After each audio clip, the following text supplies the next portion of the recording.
Este é um vídeo com um corte de uma entrevista muito bacana que eu fiz aqui no canal. Se você tiver interesse, ao final deste vídeo aqui, eu vou deixar um quadrado com o link da entrevista completa. Seja bem-vindo e desfrute esse pequeno corte, logo depois da nossa vinheta.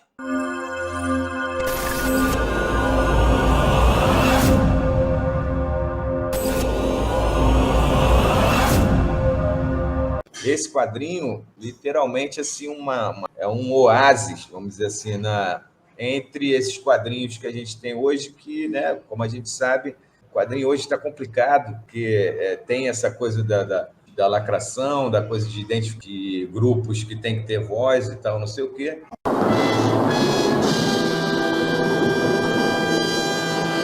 Aonde você foi buscar isso aqui, cara?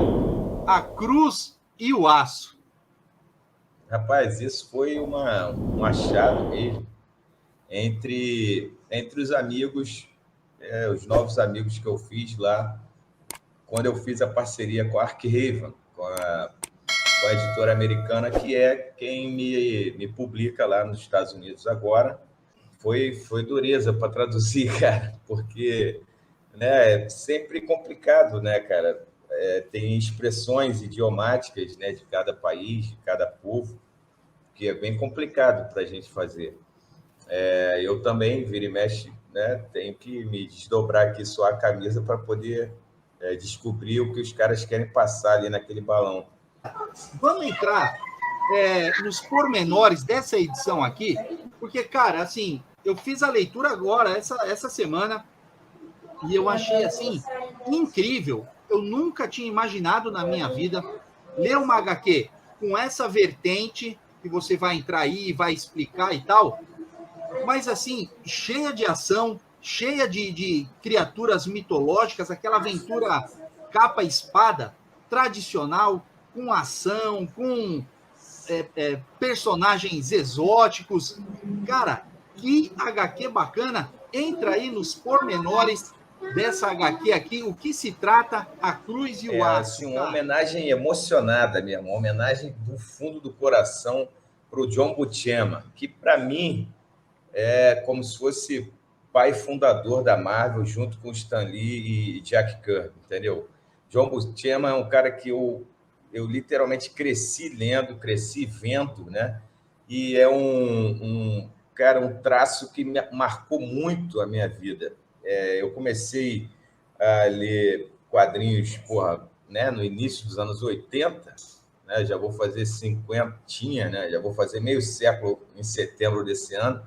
Então, no início dos anos 80, o que era publicado no Brasil, a maioria das publicações era com John Buscema, que eu comecei a ler Vingadores, Surfista Prateado e, obviamente, Conan o Bárbaro. A Espada Selvagem de Conan, que você conhece muito bem, né, o Cássio? Eu colecionei aquela série maravilhosa, desde a metade dos anos 80 até acabar. E aí eu também me dei o prazer, né, de aqui no final da edição, você que já viu, eu me dei o prazer de fazer um perfil, deixa eu ver aqui se vai dar para a galera ver, um perfil do John Buscema, né, que explica aí o Big John.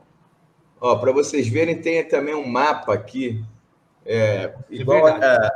igual aquele mapa da Era Iboriana que tinha em todas as edições do Conan. Aqui tem um mapa da época, né, da onde se passa a história, né? A história é uma história de espada e feitiçaria. Então, é logo depois ali das primeiras cruzadas. Então, tem esse mapinha dos reinos, né? Em que o Domingos, que é o protagonista, ele trafega ali. Então, tem essas últimas páginas aqui falando sobre o trabalho do John Buscema, onde ele estudou e tal, né? E eu nem sabia, né? Eu sempre soube da importância do Big John, mas eu não sabia que ele, olha só que loucura, ele participou, ele desenhou todos os personagens da Marvel da época, pelo menos uma história ele desenhou. Então, todos os personagens da época que estavam nas bancas, que eram publicados, o John Buscema fez pelo menos uma história. Isso está escrito aí também. É lúdico e tem ação, né? Exatamente, exatamente. É isso que você falou. É uma fantasia, né? Ou seja, é totalmente desprendido da realidade, principalmente da nossa realidade, né? Atual. E, assim, é ação ininterrupta. É uma montanha-russa, praticamente. E aí, esse gênero sempre me seduziu. Então, era juntar a fome com a vontade de comer, né, Cássio? Pô, uma homenagem ao John Buscema com um gênero como espada e feitiçaria. E fez buscar, né, toda aquela coisa da riqueza da língua portuguesa, porque é uma adaptação que você tem que fazer aquela linguagem, né, mais rebuscada, porque Exato, é perfeita, cara. Eles falam, tu vais conhecer o horror da minha, né, do meu poder, tu vais e tal. Não é aquela coisa, sabe, aquela linguagem coloquial, aquela linguagem cheia de gíria. Não tem gíria, não, né? Então você tem que ter aquele trabalho aí, vira, né? Pô, vira e mexe, eu tinha que me pegar, né, indo ao Google, ver qual era a conjugação daquele verbo corretamente e tal. Então, isso, cara, também, assim, deu um trabalho, mas um trabalho prazeroso, sabe? Essa coloração é bem de época, né? Sim, passando sim. Ali a década de 70 e tal, a lateral da página aqui, né, envelhecida e tal. Eu achei isso muito bacana, eu achei assim uma preocupação muito importante para homenagem em si, né? Sim, pô, foi importantíssimo você tocar nesse ponto, Cássio, porque essa, modéstia à parte, foi uma decisão minha, né? Aliás, quando você falou assim, o time da Super Pro não tem time, sou só eu. Não tem time, né? O time é o Luciano. É o clube não, a banda do eu sozinho. Então, foi uma decisão minha, cara. Assim, deixa eu, né, deixar bem claro para a galera. O quadrinho ele já foi colorizado. Pô, foi importante tu lembrar desse ponto, cara. O quadrinho ele já foi colorizado dessa maneira, como o pessoal vai ver aí, quem quiser comprar e tal. Ele é colorizado como justamente, né, por causa da homenagem à Era de Prata, né? O Jesse White teve esse cuidado de fazer essa colorização antiga mesmo, né? Old school ou vintage, sei lá como o pessoal achar melhor chamar. E essa coisa de envelhecer o papel foi ideia minha. Então, quando juntou a colorização, né, do cara lá do Jesse White com essa pegada de cores primárias com o papel envelhecido, cara, aí ferrou, aí ficou muito bonito. Eu mostrei os caras, eles adoraram. Inclusive, eu acho que eles também vão usar assim nas próximas reedições lá.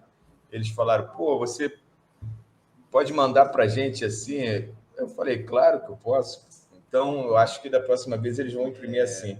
E eu queria, Cássio, para que a gente entrasse também na sinopse, né? Para falar um pouquinho de como é a história. Contextualizar ali, né?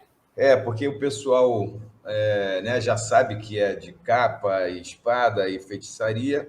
E aí eu vou dar uma breve, né? Vou até ler aqui atrás, que é mais fácil, mas aí depois a gente aprofunda um pouco.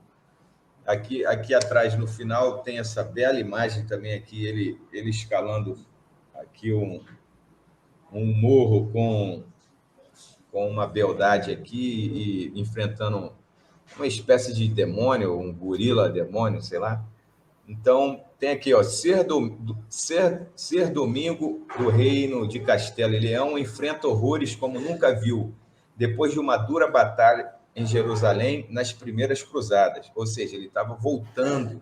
Esse cavaleiro, que é o protagonista, é um cavaleiro templário, ele estava voltando das primeiras cruzadas. Então, deixa eu lembrar aqui, 1099. 1099. Caindo numa armadilha na busca pelo Santo Graal, ele é transportado para um reino de magia, onde encara criaturas diabólicas e descobre uma profecia a se cumprir. Então, o cara, quando ele cai, né, nesse mundo de fantasia, nesse mundo de magia e trevas, ele descobre que ele, o protagonista do quadrinho, da história, ele fazia parte de uma profecia nesse reino. E aí, e muito mais do que uma caçada pela relíquia sagrada, ele tem o destino de um reino e talvez de todos os outros reinos, de todas as terras em suas mãos. É bacana que quando ele adentra esse reino, né, que tem umas figuras, umas criaturas, né, diferentes meio da gato, gente, assim. meio felinas, eles não são humanos como nós, eles têm também uma questão assim como é que eu vou dizer? Eles conhecem magia, conhecem, né? Eles são alquimistas e tal. E aí uma outra protagonista, né? Muito importante na história, ela diz assim para ele, pro cavaleiro, que existem 7 reinos, né? E que o Criador, né? O Criador, ou seja, Deus sempre trabalha em 7. Exatamente, né? Eu achei 7 bacana dias, isso. tudo é 7, Tudo é 7. E ela falou, então tem 7 reinos. Ou seja, a realidade, né? Aquela realidade paralela que ele começa a viver ali, nessa aventura, é um dos 7 reinos, o outro, óbvio, né? É a Terra, o planeta ali, a cruzada onde ele está vivendo, e tem os outros 6. Então, as criaturas diabólicas já fazem parte ainda de um outro reino. Isso tudo é entrelaçado. Isso que eu acho bacana, né, Cássio, na história, porque exatamente. é tudo entrelaçado, paralelamente, esses reinos. Então, tem esse reino que não sei se você entendeu assim. Até tem um local ali que lembra um pouco a encruzilhada, né? Onde o Hulk ficou preso uma época. Sim, Ele tem sim, um determinado momento da história que ele anda numa encruzilhada daquela sim. com Então, passagens e tal, né? são espécies de portais, né? São Exato. espécies de portais. É. Então, não sei se você entendeu assim como eu, Cássio, mas eu encarei assim, daquele portal, quando ele vai para aquele, né, para ali para o ambiente onde está o rei Satã, que é justamente a homenagem ao Mefisto, Que é o Mephisto ali, da, que ali da Promoverso. o Mefisto da Promoversa, ali eu encarei assim, não sei se você entendeu assim também, como se fosse o purgatório. Exatamente, eu também encarei isso. Que foi um lugar, porra, feio pra cacete, sinistro, com uma porrada de almas penadas e tal. Penar, exatamente, né? Que E, fica ali só obedecendo o rei Satã, né?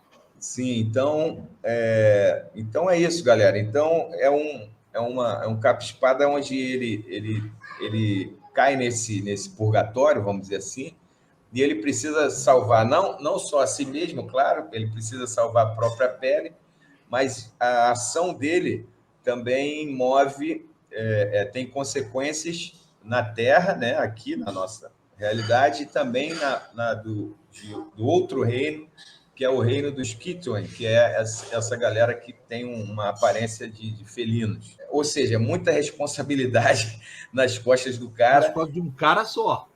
E o que me leva, Cássio, o que me leva, deixa eu até pegar aqui, que me leva a crer que o John De La Rose com certeza bebeu muito nessa fonte aqui, ó, que é a jornada do herói, porque Exato. justamente, né, pessoal, principalmente para gente que gosta de quadrinhos como antigamente, vamos dizer assim, não é nem como antigamente, quadrinhos que tragam algum tipo de mensagem de redenção, ou uma mensagem, né, de que o mal, o bem sempre vence o mal. Essa história, ela soa, ela parece até ingênua nos dias de hoje, entendeu? Sim, Porque ela é uma história que resgata essa coisa assim, da luta do bem contra o mal, do herói, né? Esse cara é aquele herói clássico, o protagonista do Domingos é aquele herói clássico que, porra, tem a fé de que vai resolver o problema com... Inclusive, ele usa bastante durante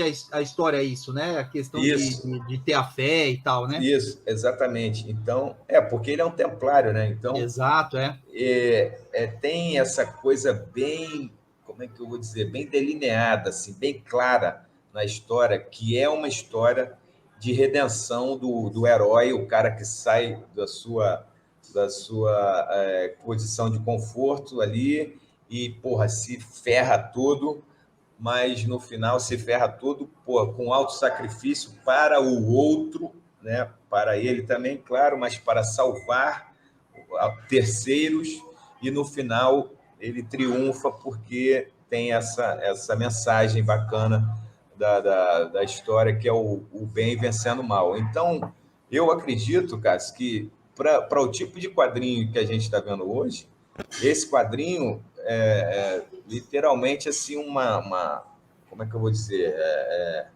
É um oásis, vamos dizer assim, entre esses quadrinhos que a gente tem hoje, que, né, como a gente sabe, né, o quadrinho hoje está complicado, porque tem essa coisa como é que se diz? Da lacração, da coisa de identificação de grupos que tem que ter voz e tal, não sei o quê. Não estou falando que está errado, cada um compra e consome o que quiser, mas esse quadrinho é para quem gosta de quadrinhos de heróis clássicos na concepção mais cristalina possível da palavra. Esse é um quadrinho de um herói clássico.